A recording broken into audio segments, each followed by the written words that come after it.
Sam Cooke recorded A Change Is Gonna Come in one session in December of 1963.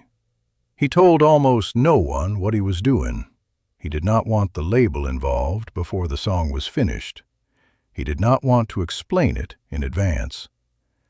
He was killed 12 months later. The song was released while people were still learning he was gone. Thomas Reeves was 23 years old and working as a studio assistant at RCA Studios in Hollywood when Sam Cooke came in for a late session in December of 1963. Thomas had been there since 8 that morning. He should have left at 6. He had stayed to finish labeling a crate of tape boxes from a session earlier in the week, the kind of task that falls to the most junior person in the room, and that the most junior person in the room does without complaint if they want to keep being the person in the room. He was in the back of the tape library when the session began. He heard it through the wall. He stopped what he was doing and listened. He did not know in that moment that what he was hearing would become one of the most important songs in American music.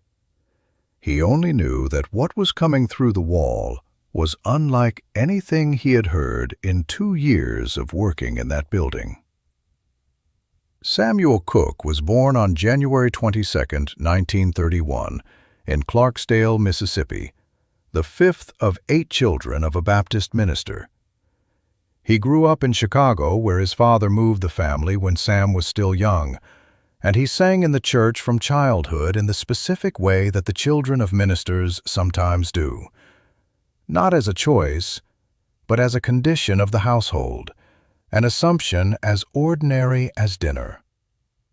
He was gifted in the way that makes other gifted people go quiet. His vocal control, the ability to move between registers without the seams showing, to sustain a note at the exact level of emotional intensity required, and no more, to make restraint sound like the most powerful choice in the room, was developed in the gospel circuit of the 1950s, where he sang with the Soul Stirrers and became, by the time he was 20, the most celebrated gospel singer in the country.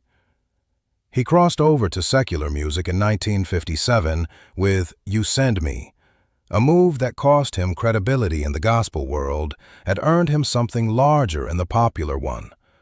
Over the following 6 years, he released a series of records that were, by the standard of the commercial pop landscape, smooth, beautiful, and precise.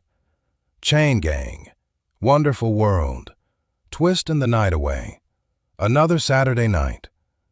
The records sold.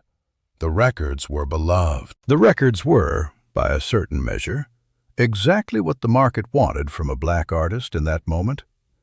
Music that did not insist, that did not demand, that offered pleasure without complication. Sam Cooke was not, privately, uncomplicated. He was one of the few black artists of his era who owned his own publishing. He had founded SAR Records, his own label, specifically to control the careers of artists he believed in, without surrendering that control to the machinery that had controlled every black artist before him.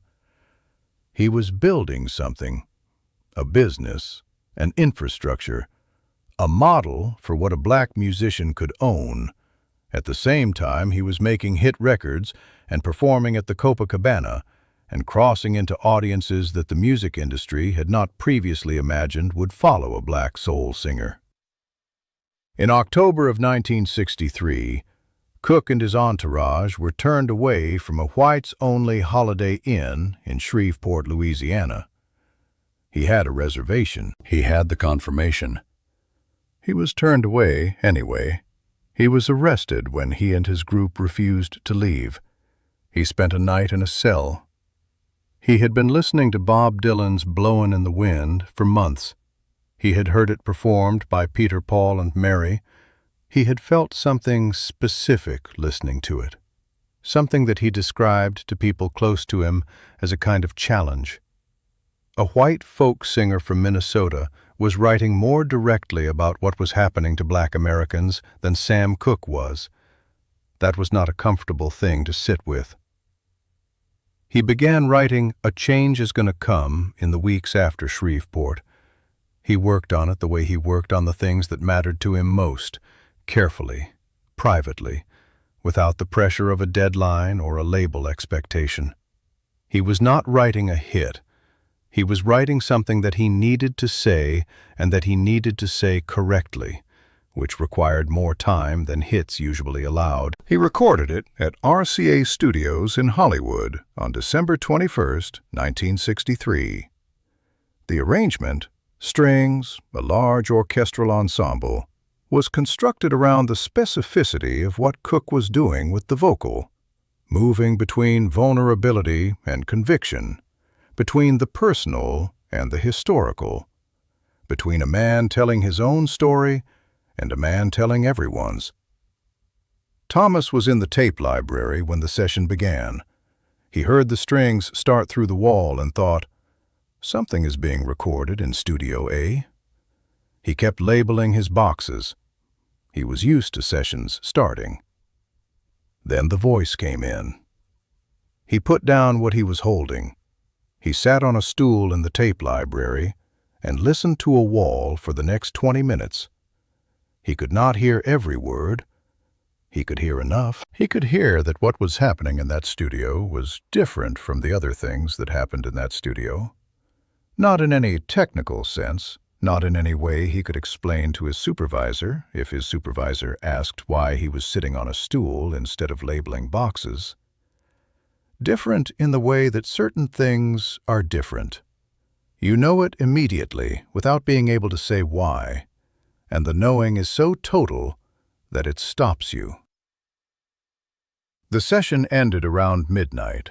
Thomas finished his boxes. He went home.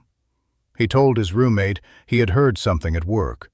His roommate asked what. Thomas said he could not explain it exactly. He said it sounded like something that had been waiting to be said for a long time and had finally found the right person to say it. A Change Is Gonna Come was released on the album Ain't That Good News in March of 1964. It was not released as a single initially. Cooke and his label felt it was too serious for the commercial market, too spare, too demanding. It was the closing track, an album track. Something for the people who listened all the way to the end. On December 11th, 1964, Sam Cooke was shot and killed at a motel in Los Angeles. He was 33 years old. The circumstances of his death were disputed and have remained disputed. What was not disputed, he was gone. The music stopped being made. What existed was what remained.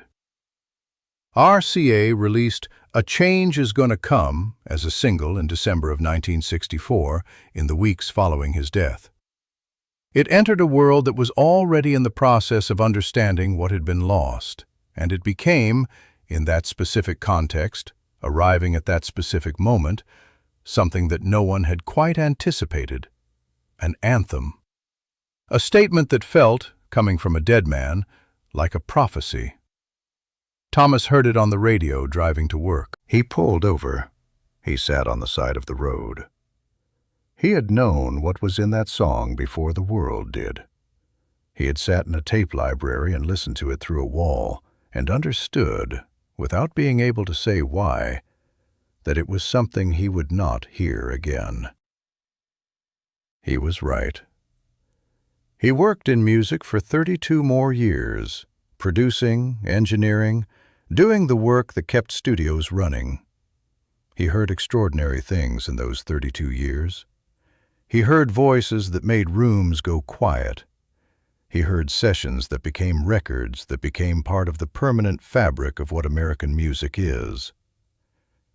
He never heard anything like what he heard through a wall in Hollywood in December of 1963. He retired in 1998. He told the story sometimes, at dinners, to younger engineers who asked him what the best thing he had ever heard was. He always described it the same way. He said a voice came through a wall and stopped him from doing what he was doing. And he sat on a stool for 20 minutes and listened.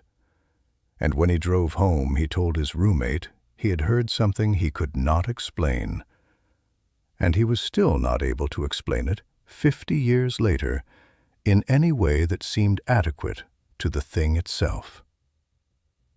Sam Cooke never knew Thomas was in the next room. Thomas never told anyone who could have told him. What happened between them was entirely invisible to one of its two participants, a song passing through a wall and landing in a man who kept it for the rest of his life. That is how it usually works. Subscribe to Untold Soul Legends.